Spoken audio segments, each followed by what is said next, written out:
안녕하십니까. 오늘 말씀의 제목은 다 이루었다입니다. 요절 말씀은 요한복음 19장 30절 말씀입니다. 다 같이 한 목소리로 이 말씀을 읽어보겠습니다. 시작.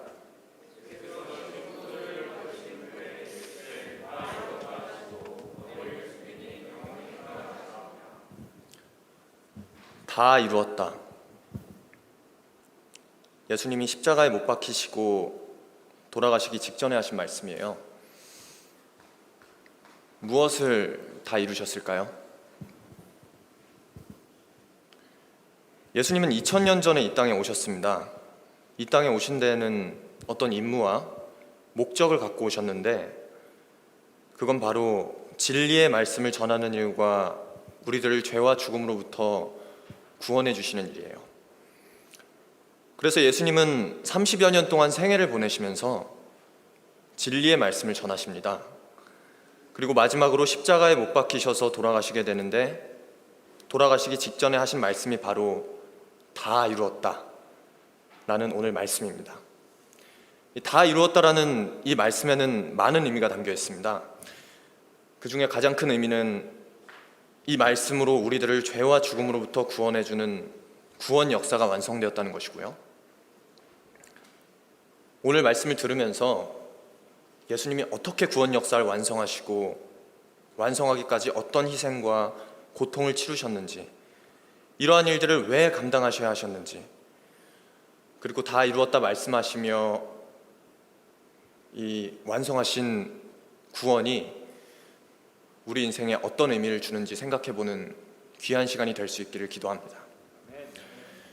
이 본문에 앞서서 18장 말씀을 보면 예수님이 한밤중에 체포를 당하시고 신문을 받는 내용이 나옵니다.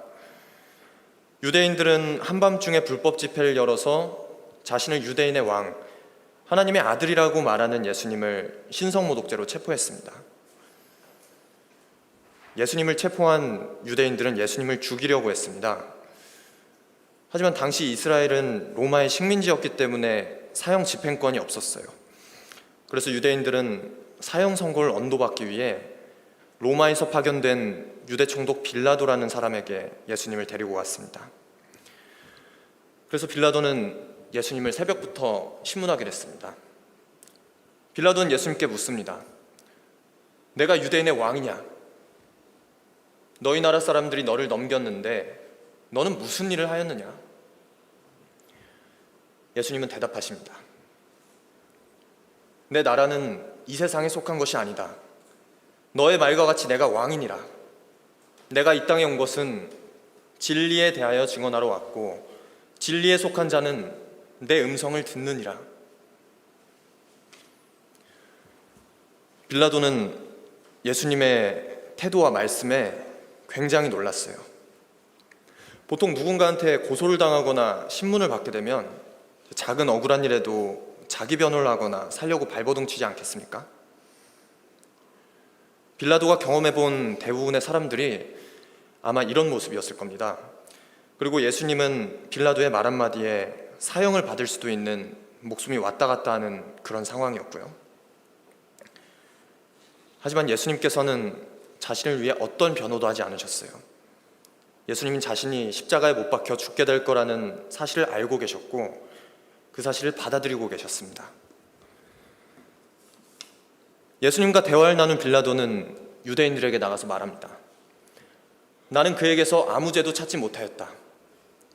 그리고 빌라도는 예수님을 풀어주기 위해 머리를 씁니다. 유대인들의 명절인 유월절에는 들리나요? 네. 유대인들의 명절인 유월절에는 특사로 죄수를 한 명 놓아주는 전례가 있었습니다. 마침 유월절도 앞두고 있었고 강도로 붙잡혀온 바라바라는 죄수도 한 명 있었어요.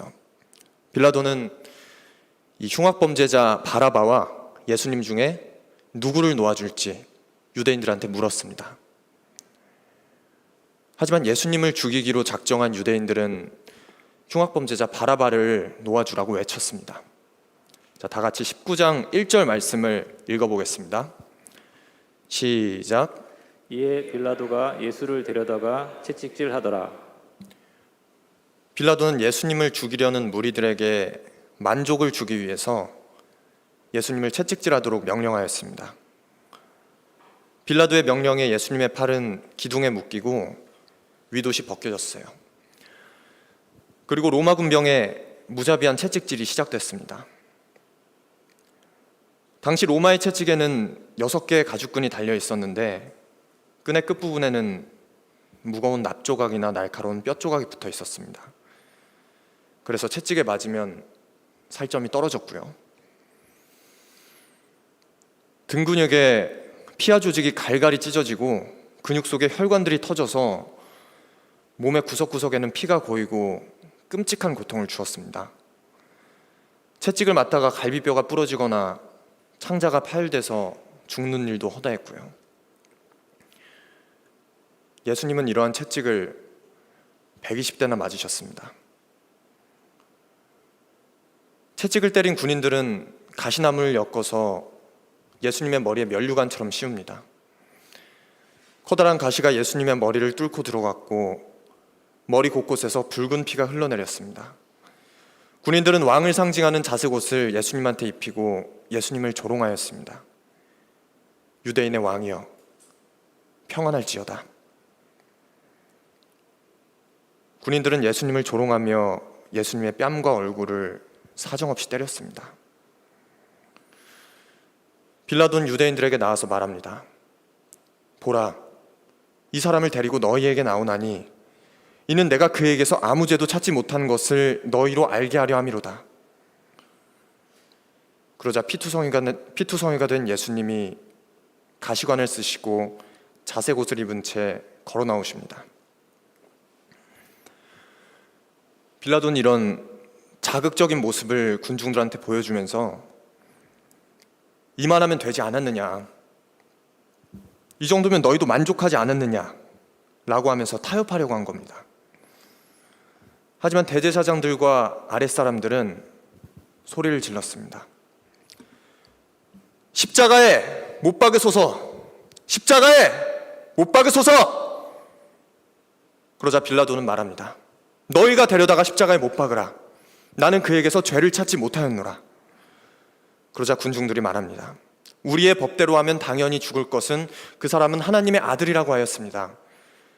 그들은 자신이 하나님의 아들이라고 주장하는 예수님이 그들의 법대로라면 마땅히 죽어야 하지만 우리에겐 사형권이 없기 때문에 십자가에 못 박게 해달라고 요청하면서 빌라도를 압박하는 것이었습니다. 빌라도는 예수님이 하나님의 아들이라는 말에 더더욱 두려움에 빠졌어요. 빌라도는 유대 땅에 총독으로 있으면서 예수님에 대한 소문을 많이 들었을 겁니다. 죽은 사람을 살리고 소경의 눈을 뜨게 하고 중풍병자를 살리는 등 수많은 기적을 일으켜왔다는 소문을 들어왔는데 그 예수님이 눈앞에 나타났습니다. 그 사람이 하나님의 아들이라고 하면서 진리에 대해 이야기를 합니다. 빌라도는 예수님이 죄인이 아니라는 것을 금세 알 수 있었어요. 하지만 빌라도에게는 아주 치명적인 약점이 있었습니다. 빌라도는 예수님을 고소한 유대인들을 두려워하고 있었어요. 반발심이 강하고 통제가 안 되는 이 유대인들이 만약에 예수님을 풀어준다면 흥분해서 밀란을 일으킬까 봐 두려워했습니다.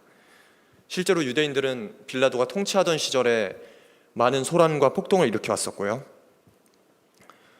당시 로마는 다스리는 식민지 지역에서 이런 내란이 일어나면은 상부로 보호가 되고 자칫하면 총독 자리에서 이렇게 쫓겨날 수가 있었습니다. 빌라도는 예수님이 무죄하다는 것을 알고 있었는데 자신의 공직 인생과 출세에 오점을 남길 수 있다는 생각 때문에 당당하게 진리의 편에 서지 못하였습니다. 빌라도가 선택한 방법은 결단이 아니라 타협이었죠. 빌라도는 자신의 자리도 지키고 자신의 양심도 지키고 싶었습니다. 하지만 이때 유대인들이 빌라도에게 아주 결정적인 말을 합니다. 이 사람을 놓아주면 로마 황제 가이사의 충신이 아닙니다. 자기를 왕이라고 하는 자는 가이사를 반역하는 것입니다. 이 말에 빌라도의 마음이 크게 요동쳤습니다. 충신이 아니라는 말과 반역이라는 단어가 빌라도의 마음을 크게 흔들었어요. 예수라는 이 사람을 풀어줬다가 만약에 로마의 보고라도 들어간 날에는 무슨 일이 일어나도 단단히 나겠구나. 빌라도는 마지막으로 묻습니다. 내가 너희의 왕을 십자가에 못 박으랴. 그러자 대제사장들이 대답합니다. 가이사 외에는 우리에게 왕이 없습니다. 결국 빌라도는 십자가에 못 박도록 예수님을 넘겨주었습니다. 이 장면에서는 많은 죄인들의 모습이 나와요. 먼저 대제사장들은 예수님을 죽이기 위해서 자신들이 중시하는 율법을 어기고 온갖 불법을 저질렀습니다. 그리고 예수님을 신성모독죄로 고소를 했는데 우리에게 왕은 로마 황제 가이사밖에 없다고 외치면서 자신들이 신성모독의 죄를 범하였습니다.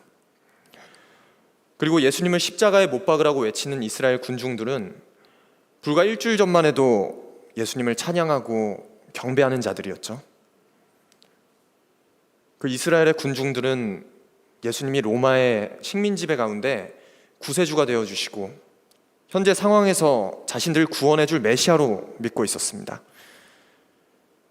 하지만 그들은 무지한 분별력으로 일주일 만에 대제사장들에게 선동돼서 결국 예수님을 십자가에 못 박으라고 외치는 추한 죄인이 되었습니다. 하지만 이들 중에 가장 눈에 띄는 사람은 누구입니까? 빌라도죠. 빌라도는 예수님이 무죄이면서 하나님의 아들이라는 것을 어렴풋이나마 알고 있었어요. 하지만 자신의 자리를 지키기 위해 진리의 편을 선택하지 않고 갈등하다가 결국 무죄한 예수님을 십자가에 못 박으라고 선고하는 큰 죄를 범하였습니다. 우리가 인생을 살다 보면은 이렇게 나의 이익 사이에서 진리와 나의 이익 사이에서 갈등하는 순간들이 있는 것 같습니다. 나의 자리나 나의 입지를 지키기 위해서 진리의 편에 서는 것을 주저해요. 사람들의 시선을 의식해서 진리의 편에 서지 못하고요. 물질적 이익을 얻거나 진리의 편에 섰다가 손해를 보지 않기 위해서 진리의 편에 서지 않습니다.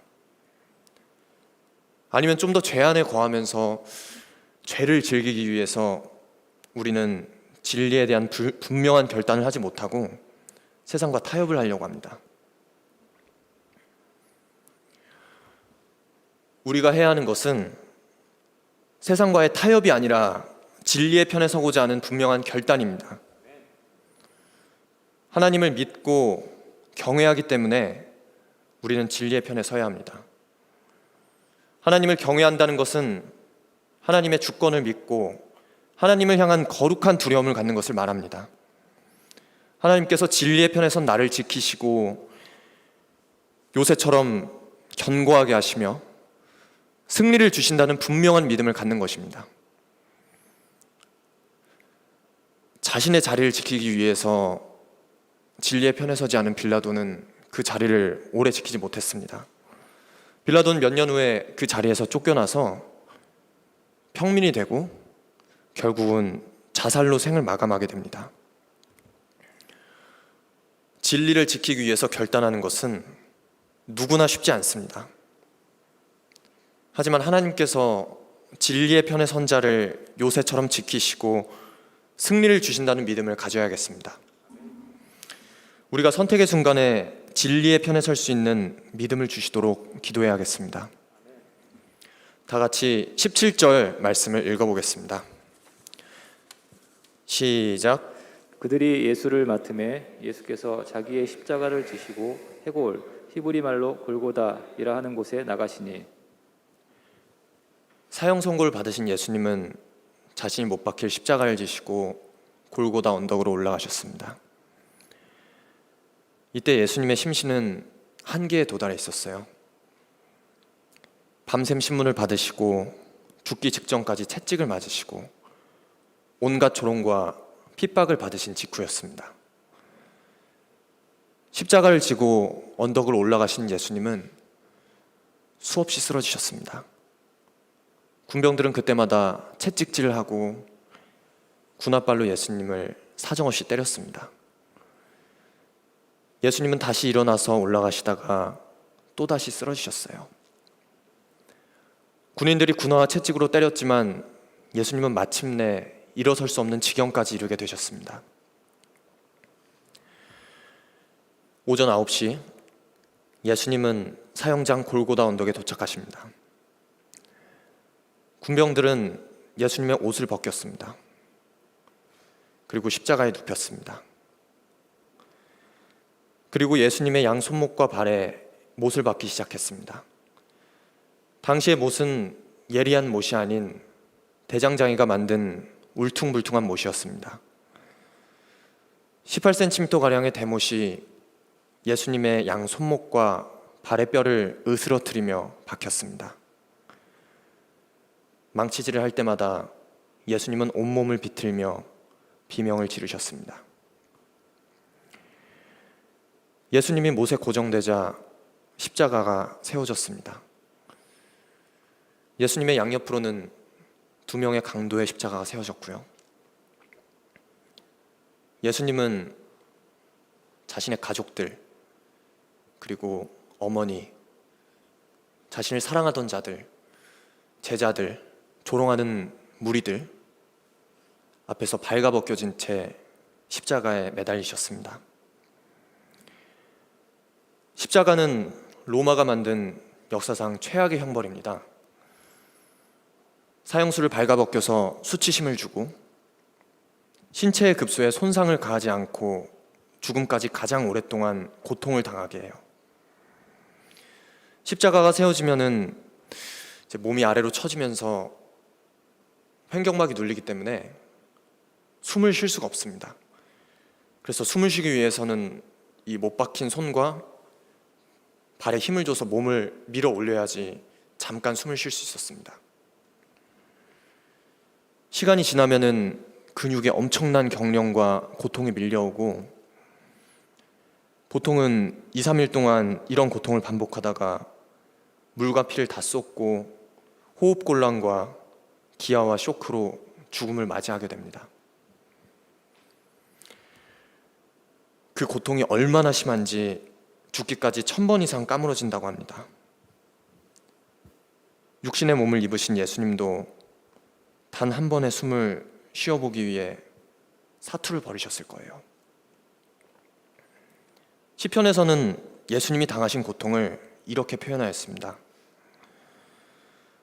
나는 물같이 쏟아졌으며 내 모든 뼈는 어그러졌으며 내 마음은 밀납 같아서 내 속에서 녹았으며 내 힘이 말라 질그릇 조각 같고 내 혀가 입천장에 달라붙었나이다.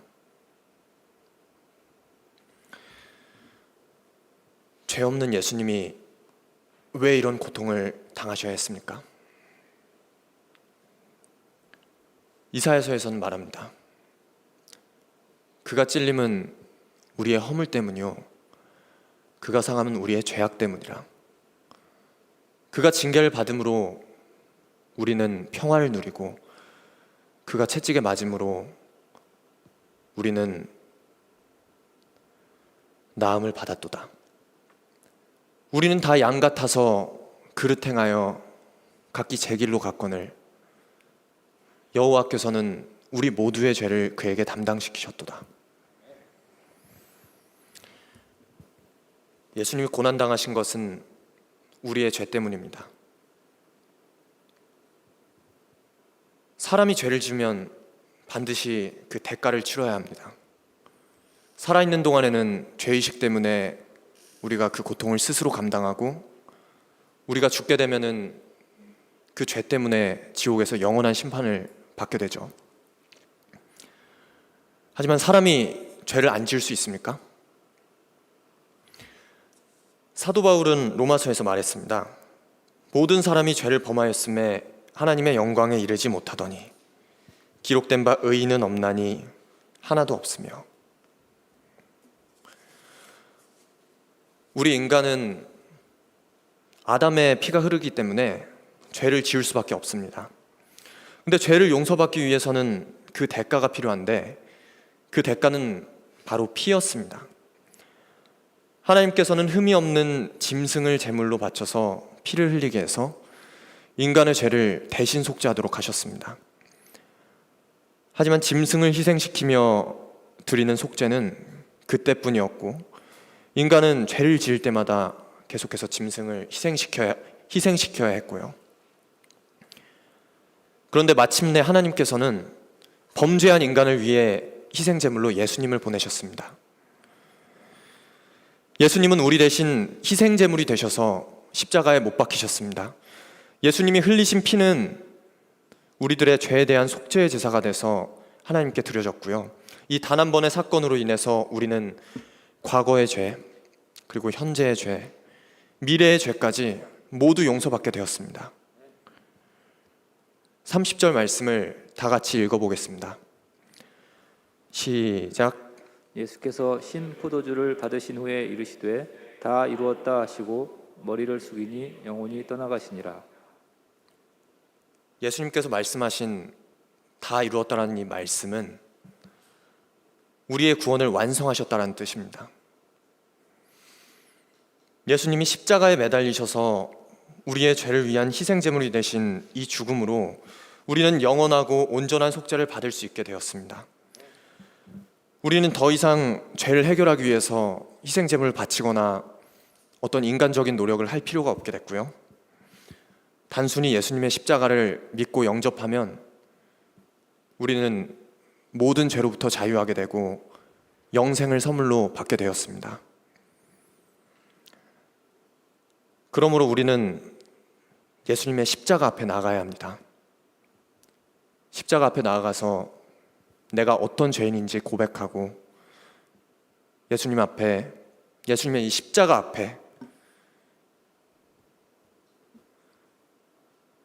예수님이 우리를 위해서 흘리신 피를 우리가 영접하면 앞서 말했듯이 우리는 구원을 선물로 받게 됩니다. 사람들은 자신의 죄를 해결하기 위해서 많은 노력을 해요. 선한 일을 하는 사람들도 있고 고행을 하는 사람들도 있습니다. 어떤 사람들은 운동을 하거나 명상을 하면서 자기 죄 문제를 어떻게 스스로 이겨보려고 하는 사람도 있고요. 저도 이제 저의 죄 문제를 해결하기 위해서 많은 노력을 했었습니다. 저는 과거 술자리를 굉장히 좋아해서 이제 폭음을 즐길 때가 많았습니다. 군대에서 제가 휴가를 나와서 한 이틀 동안 잠도 안 자고 자리를 이동하면서 계속 술을 마셨었던 기억이 납니다. 저는 술만 마시지 않고 술을 마시면서 자유분방하게 세상 죄를 즐겼습니다. 저는 정말 하나님의 형상과는 거리가 먼 자였습니다. 그래서 이제 문제의식을 느끼고 변해보자 라는 마음으로 저 스스로의 시도를 많이 했습니다. 막 운동도 해보고 명상도 해보고 친구들을 몇 달간 안 만나보기도 했었습니다. 근데 쉽지가 않았습니다. 저 스스로 이 죄 문제를 통제할 수가 없었어요. 그래서 저는 하나님께 심판을 받는 것이 두려웠습니다. 이렇게 십자가를 믿고 십자가 앞에 나가서 내 죄를 고백하고 이 십자가를 영접하면 분명히 구원해 주신다고 하셨는데 이렇게 반복해서 죄를 지으면 언젠가 나를 버리시지 않을까 이런 생각을 했었습니다. 사람들이 구원의 은혜를 믿지 못하기 때문에 구원의 확신을 갖지 못합니다. 예수님의 용서의 사랑을 믿지 못하기 때문에 죄의식에 시달리면서 괴로워하고요. 내 죄가 너무 중해서 예수님이 용서해 주시지 않을 것 같고 내가 반복해서 이렇게 죄를 지으면 어차피 또 죄를 짓겠지. 그 단계가 있습니다. 어차피 시간이 지나면 또 죄를 짓겠지 하고 이제 자포자기하고 하나님께 이제 죄의식이 되니까 좀 이렇게 거리를 두고 자연스럽게 이제 교회와도 거리를 두고 내 죄 때문에 신앙생활이 귀찮게 느껴지고 불편해집니다. 우리는 예수님의 용서의 사랑을 믿어야 합니다. 예수님의 사랑을 우리의 인간적인 사랑으로 생각해서는 안 됩니다. 우리가 하는 이 인간적인 사랑에는 항상 이유와 조건이 있죠.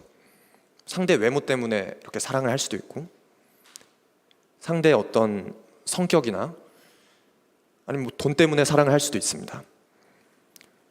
인간적인 사랑에는 이런 육체적인 만족이나 어떤 정신적인 만족이 있기 때문에 이러한 육체적이거나 정신적인 만족이 사라지게 되면 그 사랑이 변질되고 서로에게 실망하게 되고 마음이 식게 됩니다. 하지만 예수님의 사랑은 어떤 이유나 조건에 의한 그런 사랑이 아닙니다. 예수님의 사랑은 아가페의 사랑이죠. 상대에게 어떤 유익을 얻기 위한 사랑이 아니라 그 존재 자체만으로 사랑하셨습니다. 그저 일방적으로 무조건적인 사랑이죠. 우리를 어떤 이유나 조건이 아닌 그 존재 자체만으로 사랑하심으로 채찍질을 당하시고 모욕과 핍박을 견디셨습니다. 십자가에 매달려서 고통 속에 죽으시면서도 마지막까지 사랑하시고 다 이루었다 말씀하셨습니다. 고린도전서에서는 말합니다. 사랑은 오래 참고, 사랑은 온유하며, 시기하지 아니하며, 사랑은 자랑하지 아니하며, 교만하지 아니하며, 무례히 행하지 아니하며, 성내지 아니하며, 악한 것을 생각하지 아니하며, 불의를 기뻐하지 아니하며, 진리와 함께 기뻐하고 모든 것을 참으며 모든 것을 바라며 모든 것을 견디느니라.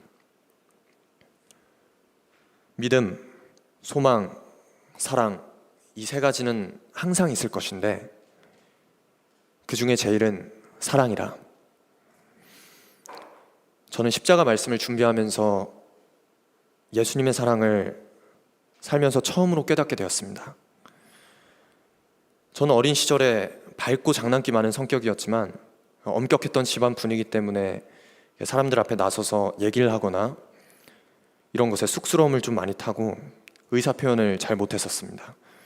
사춘기가 되면서 저는 가족들에게 애정을 느낄 수가 없었어요. 엄격한 집안 분위기가 굉장히 싫었고 강압적인 분위기와 맞는 것이 아주 지긋지긋했습니다. 집은 저에게 안정을 주지 않았습니다. 오히려 집 밖이 더 편하고 자유로웠습니다. 그래서 저는 고등학교 시절에 집에 있지 않고 주로 대화가 통했던 친구들과 자유롭게 노는 일에 열중했습니다. 대화가 통하는 친구들이 가족들보다 훨씬 좋았고 간혹 이제 부모님과 친하게 지내거나 이제 부모님한테 반말하는 친구들 보면은 되게 신기하고 부럽기도 했었습니다. 그 당시에는 제 인생에 별다른 행복이 없었습니다. 그래서 학창 시절부터 뭐 지금 죽으나 뭐 나중에 죽으나 별 미련이 없다는 생각을 자주 했었습니다. 그러다가 고등학교 시절 JBF 여름수양에서 연극을 하게 됐는데 연기를 하는 저를 사람들이 눈을 반짝이면서 보는 것을 보고 굉장히 충격을 받았습니다. 내가 말을 하는데 사람들이 웃고 뭔가 이렇게 관심을 갖는 게 굉장히 따뜻하게 다가왔고 뭔가 마음에 비어있는 공간에 무언가 채워지는 것이 느껴졌습니다. 그래서 저는 배우가 되어야 되겠다 마음을 먹고 연극영화과에 진학을 했습니다. 하지만 대학생활의 연극은 제게 만족을 주지 않았습니다. 저는 무대 울렁증이 너무 심해서 연극을 하는 게 너무 두려웠고 저는 그냥 4년 동안 대학생활을 적당히 하면서 술과 이제 연애로 4년을 보냈습니다. 그래서 대학을 마친 후에 군대에 입대하게 됐는데 군대에 입대하자 제가 의지할 곳은 정말 하나님 한 분밖에 없었습니다. 그래서 하나님께 매일 밤 정말 하루도 빠짐없이 기도했습니다. 하나님, 내일 승리하게 해주세요.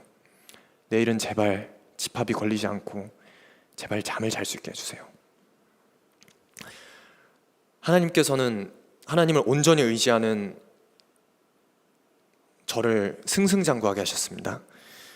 저는 군대에서 이제 업무와 인간관계에서 큰 인정과 많은 상을 받으면서 말 그대로 승리하는 체험을 하였습니다. 하지만 전역한 저는 정욕과 교만의 죄에 빠지게 되었습니다. 세상에서 내가 못할 일이 하나도 없을 것 같고 방탕하게 살고 싶었습니다. 하나님께서는 이런 저를 연단하시고 저를 오랫동안 연단시키셨습니다. 저는 전역한 직후에 이제 배우로 성공하는 삶을 기대했는데 주변에 사기꾼 같은 사람만 자꾸 나타났습니다. 상황이 몇 년 동안 좋아지지 않자 저는 긍정과 자신감만으로 평생을 살아왔는데 낙심과 무기력이라는 것을 그리고 우울감이라는 것을 처음 경험하게 되었습니다. 그러던 중에 하나님께서는 저를 새벽기도 모임에서 일용할 양식 모임 말씀을 전하는 일을 섬기도록 방향을 주셨습니다. 제가 순종해서 새벽기도 모임을 섬기자 저는 말씀들이 제 안에 쌓이는 것을 체험하였습니다. 특히 사랑은 오래 참고 자신의 유익을 구하지 않는다 라는 이 말씀이 예수님의 사랑이 무엇일까라는 이 생각을 하게 하였어요. 그리고 몇 주 전 주일 예배 말씀에서 아프리카 선교사 리빙스턴에 대한 이야기가 기억에 남았습니다. 리빙스턴이 우리에게 했던 설교는 기억나지 않습니다. 하지만 리빙스턴은 우리를 사랑했습니다. 저는 이번 십자가 말씀을 준비하면서 그 사랑이 무엇인지 알게 되었습니다. 그 사랑은 저를 어떤 이유나 조건 없이 죽기까지 사랑하시고 우리의 죄를 해결하기 위해 십자가에 못 박히신 예수님의 사랑이었습니다. 저는 예수님을 만나게 되었습니다. 내가 얼마나 행복한 사람인지 알게 되었고요. 나를 내 존재 자체만으로 사랑해 주신 분이 있구나. 나를 위해 목숨을 바치신 분이 있구나. 나를 죄의 고통에서 해방시켜 주시는구나. 그동안 이걸 머리로만 알고 있었는데 그 예수님의 사랑을 느낄 수 있게 되었습니다. 저는 그동안 세상을 굉장히 사랑했습니다. 빌라도처럼 죄와 진리 사이에서 항상 주저하고 타협하였습니다. 제 마음에 채워지지 않은 공허함과 만족을 채우기 위해 세상 죄를 적당히 즐기면서 살았습니다. 하지만 예수님께서 사랑으로 제게 찾아와 주시고 십자가 말씀을 전하도록 세워주심으로 이기적인 죄인을 십자가 앞에 나가서 죄인임을 고백하고 십자가를 영접하게 하셨습니다. 저는 갈 길을 몰라서 방황하고 있었는데 갈 길을 알게 되었습니다. 제가 갈 길은 예수님께 나아가는 것이었습니다. 저 같은 죄인을 죽기까지 사랑해 주시고 사랑으로 불러주신 예수님께 감사합니다. 죄인의 사랑으로, 예수님의 사랑으로 죄로 인해 근심하는 저에게 자유를 주셔서 감사합니다. 제가 예수님께 받은 이 조건 없는 십자가의 사랑을 증언하고 실천하는 삶을 제 평생 동안 살 수 있기를 소망하고 기도합니다.